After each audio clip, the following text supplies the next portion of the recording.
Sehubungan masih dalam bulan Syawal, perkenankan saya mengucapkan selamat Hari Raya Idul Fitri 1446 Hijriah. Ja'alanallahu wa iyyakum minal a'idin al-faizin wa dakhalana wa iyyakum min ibadihi sholihin. Amin ya rabbal alamin. Mudah-mudahan amal ibadah kita sepanjang Ramadan diterima oleh Allah Subhanahu wa taala. Dan selanjutnya saya mohon atas nama pribadi dan pengurus pusat, mohon dibukakan pintu maaf yang seluas-luasnya. Karena setiap kali saya sering katakan kalau bicara salah dan dosa, bicara alfa dan keliru, mesti pimpinan lebih banyaknya. Jadi kalau ada hal yang kurang berkaitan dengan anggota, itu berarti yang salah pimpinan, yang kurang bisa membina. Nah, oleh karenanya malam hari ini saya mengucapkan terima kasih difasilitasi oleh Korwil untuk bisa menyampaikan permohonan maaf kepada abang-abang semua. Abang-abang, kelompok dan hadirin hadirat sekalian, di halal bihalal Jakarta Selatan kemarin kita kedatangan tamu luar biasa yang kita tidak duga karena kita tidak undang. Dalam lawatannya ke Indonesia, entah kenapa yang didatangin bukan ormas Islam tapi kita, yaitu Imam Besar Masjid Palestina. 3 putranya syahid akibat kena bom di Gaza. Syekh beliau bernama Syekh Ahmad Ar-Rufati Al-Jailani Al-Hasani. Rupanya nyambung karena kita sama-sama mengamalkan sholawat nariyah. Sementara sholawat nariyah itu adalah sholawat kakeknya, yaitu Syekh Abdul Qadir Al-Jailani. Alhamdulillah. Jadi kemudian kita mendapatkan ijazah. Nah, oleh karenanya sudah sepantasnya kalau kita mengamalkan itu dalam keseharian hidup sehari-hari. Karena kalau amal yang lain itu bisa batal pahalanya karena riya, tapi sholawat tidak akan batal karena riya. Seumpama kita punya suara enak, nggak boleh ada mic kayak cablak gitu, langsung pegang sholawatan biar orang dengar, itu kagak batal pahalanya karena riya. Berbeda dengan terbitnya matahari yang ketika dia mulai terbit untuk sampai ke bumi butuh beberapa saat. Tapi sholawat tidak perlu butuh waktu. Begitu kita bersolawat itu sampai kepada baginda Nabi kita Muhammad Sallallahu Alaihi Wasallam. Nah, oleh karenanya sebagaimana rutinitas kita minimal 3 gardu masing-masing setiap malam Jumat ada yasinan, tahlilan, dan sekaligus pembacaan sholawat nariyah. Karena itulah yang diajarkan oleh orang-orang tua kita dulu. Kenapa malam Jumat? Kalau kagak bisa malam-malam lain, minimal malam Jumat. Dia adalah Sayyidul Ayyam. Di sana kita hadiahkan juga doa-doa untuk orang-orang tua kita, anggota kita yang telah mendahului kita. Dan inilah yang dimaksud rempuk tanpa batas. Kalau kata Badan Ramil itu rembuk itu di Jawa artinya memang musyawarah. Tapi kalau di Betawi itu artinya banyak, bisa akur, rukun, bersatu, menghargai dan musyawarah. Karena bagaimana kita bisa bermusyawarah kalau kita tidak menghargai ini satu persatu. Kita tidak akan mungkin bisa mendengarkan pendapat-pendapat orang kalau kita tidak punya toleransi. Makanya di dalam rembuk itu ada persatuan, ada musyawarah dan lain-lain. Ini dulu pertama kali digunakan oleh Guru Mansur dari Jembatan 5 untuk membangkitkan semangat orang-orang Betawi agar mau melawan penjajah Belanda. Makanya Syekh Ammar itu begitu mengagumi kebersamaan kita, persaudaraan kita, kerempukan kita. Dan dia tahu bahwa dulu kita bersatu, bersaudara, bersama-sama melawan penjajah Belanda. Dan karenanya pesannya jaga persatuan, jaga persaudaraan, jaga kerempukan kita hingga sampai akhir hayat kita.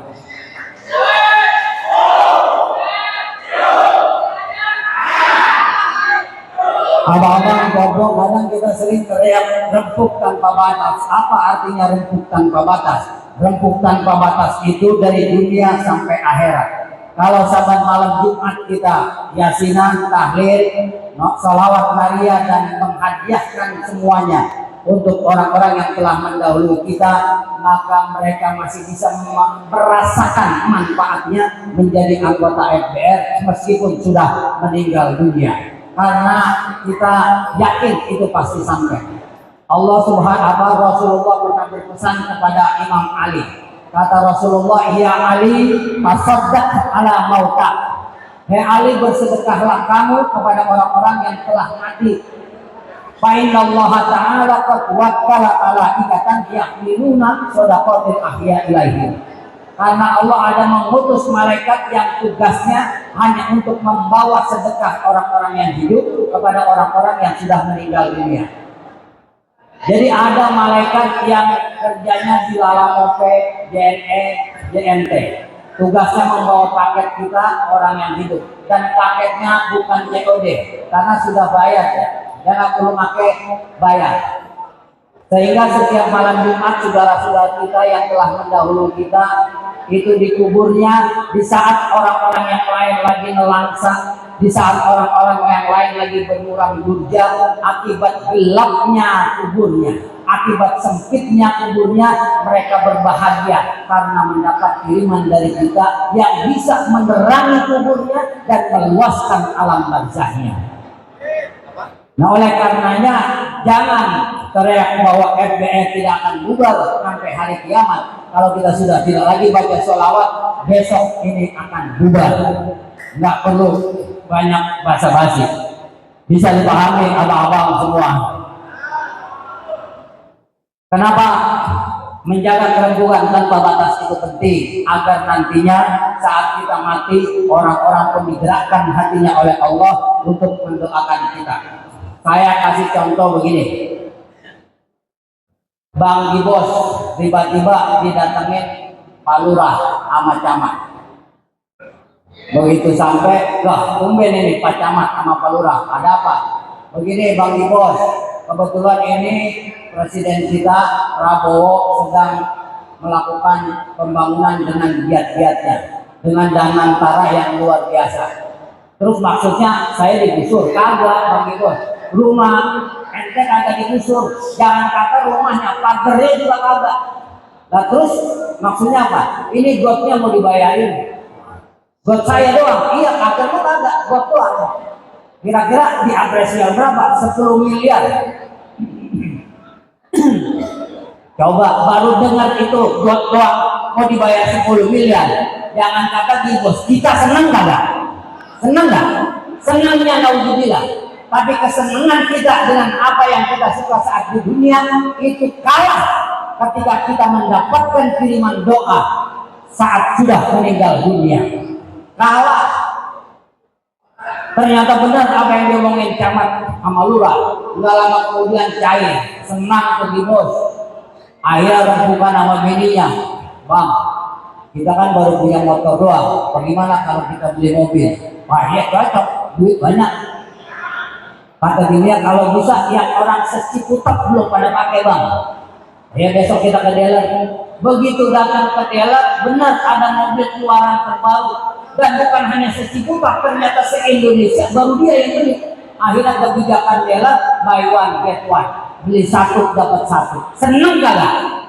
Saya mau tanya, seneng gak? Saat mati dikirim Fatihah, melebihi itu kesenangannya. Baru Fatihah doang, belum yang lain-lain. Pulang bawa mobil dua, waduh, rumah sempit ini Bang, lebarin, lebar, dirapiin ke rumah, duit cukup, garasi buat dua, rumah bagus. Tahu-tahu ada lagi, Orwil ngomong, Bos, ada yang mau jual kontrakan atau? Berapa pintu? Bang Orwil, 20 pintu, emang sepintunya berapa per bulan? 1 juta. Duit lu kan masih ada, masih cukup, beli. Kira-kira senang apa kagak kita? Tiap bulan kencang-kencang kaki doang, terima duit 20 juta. Senang kagak? Saat mati dikirimin doa melebihi itu kesenangannya. Itu. Makanya kenapa baca doa itu buat orang yang meninggal penting, apalagi itu orang tua. Rumah udah, kontrakan udah, mobil udah, sisa masih banyak, ya kan? Masih banyak. Lalu kata bininya, Bang Bos, duit masih banyak kan? Lah emang lu mau beli apa lagi? Emas antam, udah kan kemarin. Terus masih banyak bang sisanya. Lu maunya apa? Begini bang, bagaimana kalau Bang Bos kawin lagi? Wah, jungkir balik, berat. Saking senangnya, ini suruh kawin lagi. Berat. Tapi saat mati kita ingin doa melebihi itu kesenangannya. Itu makanya pentingnya kita berdoa. Habis berdoa, lalu kita sedekah duit untuk orang yang kita doain, pahalanya. Begitu. Makanya kalau ziarah kemana-mana, habis ziarah sedekah buat orang yang kita ziarahi. Insya Allah saat kita mati, nanti Allah pun akan gerakkan hati orang-orang buat doain kita. Sebab kalau kita sudah mati, apalagi yang bisa diharapkan kecuali doa dari saudara-saudara, andai tolan, keluarga, dan lain-lain. Benar. Nah itu makanya. Dan orang yang dikirimin itu, yang di dalam kubur bukan tanpa terima kasih. Begitu dia dapat kiriman, maka seketika itu juga dia berdoa, Allahumma ghfir liman nawwara qabrana. Ya Allah, ampuni dosa orang-orang yang telah menerangi kubur kami. Setiap kira ngirimin kita berdoain, mudah-mudahan kita mati pun dalam keadaan husnul khotimah. Jadi kalau kita sering baca maulid, kita sering baca sholawat, ya Rabbi sholli ala Muhammad, ya Rabbi warzuqna syahadah. Ya Rabbi sholli ala Muhammad, ya Rabbi warzuqna, karuniakanlah kami syahadah, saksi-saksi. Maka semua nanti orang-orang yang kita doain akan menjadi saksi. Gardu akan menjadi saksi bahwa dia pernah didudukin kita pernah baca doa, kita pernah baca Quran di dalamnya, kita pernah membaca sholawat. Itu akan menjadi saksi kita. Dan mudah-mudahan saksi-saksi itu yang akan menguatkan kita agar Allah bisa memasukkan kita ke dalam surganya. Insya Allah. Makanya bikin saksi-saksi yang banyak. Ada gardu, bikin saksi-saksi, bikin hal-hal yang bermanfaat, yang berguna bukan hanya buat kita, tapi juga buat masyarakat. Sinergi kerjasama dengan aparat yang ada, kita bangun kampung kita agar dia bisa menjadi lebih baik. Itu namanya warzuqna syahadah. Bagaimana kita membangun saksi-saksi yang nantinya memperkuat kita agar kita bisa dimasukkan oleh Allah ke dalam surga. Jangan kemudian kita buat saksi-saksi yang memburukkan kita, yang menjelekkan kita. Apalagi saat ini kita tahu Indonesia sedang tidak baik-baik saja. Benar. Kenapa? Akibat geopolitik internasional. Rusia dengan Ukraina perang kagak sudah-sudah. Gaza pun demikian. Sehingga Indonesia terkena imbasnya. Di mana-mana otomatis angka kriminal akan meningkat. Nah, tugas kita adalah jaga kampung. Jaga kampung, jangan mudah diprovokasi, jangan mudah diadu domba, jangan mudah dimanfaatkan oleh orang-orang tertentu yang pada akhirnya bukan hanya kita yang rugi, keluarga kita yang rugi, tapi organisasi juga menjadi rugi. Maka jangan mudah memposting postingan-postingan yang kagak jelas, yang kagak ketahuan juntrungannya, yang sumbernya tidak bisa dipercaya. Kalau itu dikirim ke kita, maka cukup sampai di kita, jangan disebarkan lagi kepada yang lain. Kalau itu bisa menimbulkan perpecahan, ada orang yang dijelekkan di dalamnya, kita bisa terjerat undang-undang ITE. Pada akhirnya yang rugi siapa? Kita sendiri. Maka jagain kampung kita agar situasi Kamtibmas bisa selalu kondusif dan terkendali. Karena polisi biar bagaimanapun jumlahnya sedikit, tanpa bantuan kita tidak akan mungkin bisa menciptakan situasi Kamtibmas yang kondusif. Aparat juga sedikit, maka butuh bantuan kita, butuh kerjasama kita, butuh sinergi dengan kita. Nah, abang-abang, bapak, saudara-saudara hadirin sekalian, Mari kita bangun warzuqna syahadah sebagaimana doa-doa kita yang seringkali kita ucapkan. Karena dimanapun yang namanya Betawi, Maulid itu adalah siklus kehidupannya. Orang Betawi dari mulai bunting hamil Maulid, benar. Begitu lahir gunting rambut Maulid, akikah Maulid, khitan Maulid, dapat SD negeri Maulid, bapaknya objek berhasil Maulid, kemudian melamar Maulid, nikahin anak Maulid, pindah rumah Maulid, rumah jadi dibangun Maulid, nempatin rumah baru Maulid. Maka Maulid itu adalah siklus kehidupan kita itu sendiri. Sehingga yang namanya orang Betawi Maulid kagak perlu nunggu bulan Rabiul Awal, waya apa aja. Cuma satu yang tidak dipakai Maulid bagi orang Betawi, yaitu cerai. Tuh. Kalau sebelum cerai dia pada Maulid dengan keberkahan Maulid, maka dia bisa kagak jadi cerai. Kenapa orang Betawi harus Maulid? Maka Maulid itu artinya melahirkan diri kita kembali, memperbarui diri kita, menata kembali kedirian kita agar bisa bermanfaat, membawa berkah, membawa syahadah bagi orang-orang di sekitar kita. Itulah yang dilakukan oleh Rasulullah. Bagaimana dulu Rasulullah itu, Maulid itu artinya menghadirkan Rasulullah agar kita hidup berkah. Ya jaga, kalau hidup tidur aja itu. Jaga kalau tidur itu kata pepatah Arab, likulli da'in dawaun. Setiap penyakit ada obatnya. Wadawaun nantuki, dan obatnya ngantuk jitakun. Itu obat apa tuh dikeplak? Obat ngantuk. Itu namanya benyon.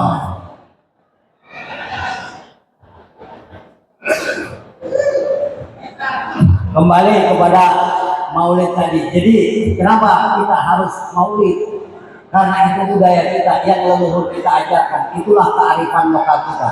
Agar apa? Agar hidup berkah. Kalau hidup sudah berkah, mudah-mudahan bisa pergi ke Mekah untuk tawaf di Ka'bah, sa'i di Safa Marwah, wukuf di Padang Arafah, bisa menyembelih kambing di Jabal Kurban sebagai udhiyah. Juga bisa ziarah ke makam Rasulullah di kota Madinah. Amin.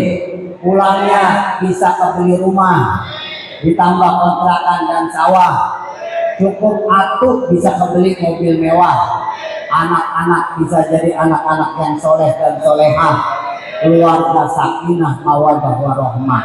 Mati dalam keadaan husnul khotimah. Itu enak kan? Amin. Itu kenapa kita harus selalu menghadirkan Rasulullah di dalam kehidupan kita. Sama seperti Halimatus Sa'diyah. Halimiyah itu orang Taif, daerah yang sejuk kayak kita Puncak. Itu biasa kerjaannya kalau yang perempuan nyari anak susuan orang-orang kaya di Mekah. Halimah punya keledai kurus tua, jalannya lelek banget. Itu asal ini ketinggalan. Ibu-ibu, emak-emak itu dari Taif nungguin. Jalan lagi ketinggalan, nungguin. Lama-lama gedek juga tuh mama. Halimah lelek banget. Itu keledai butuh masih nggak pakai aja. Udah ditinggallah Halimah. Begitu Halimah sampai udah kehabisan anak susuan, orang-orang kaya udah kehabisan. Kata Halimah, masa gua pulang tangan kosong, udah jauh-jauh. Ada yang ngasih tahu, ada ono, cuma anak yatim. Ya nggak apa-apa dah, anak yatim, biarin. Halimah ini punya anak juga, anak kecil. Jangankan buat nyusuin anak orang, anaknya sendiri aja kagak pernah bisa nyusu karena makanannya kagak, sehingga air susunya tidak keluar. Tapi saat dia menerima anak yatim yang bernama Muhammad bin Abdullah, seketika itu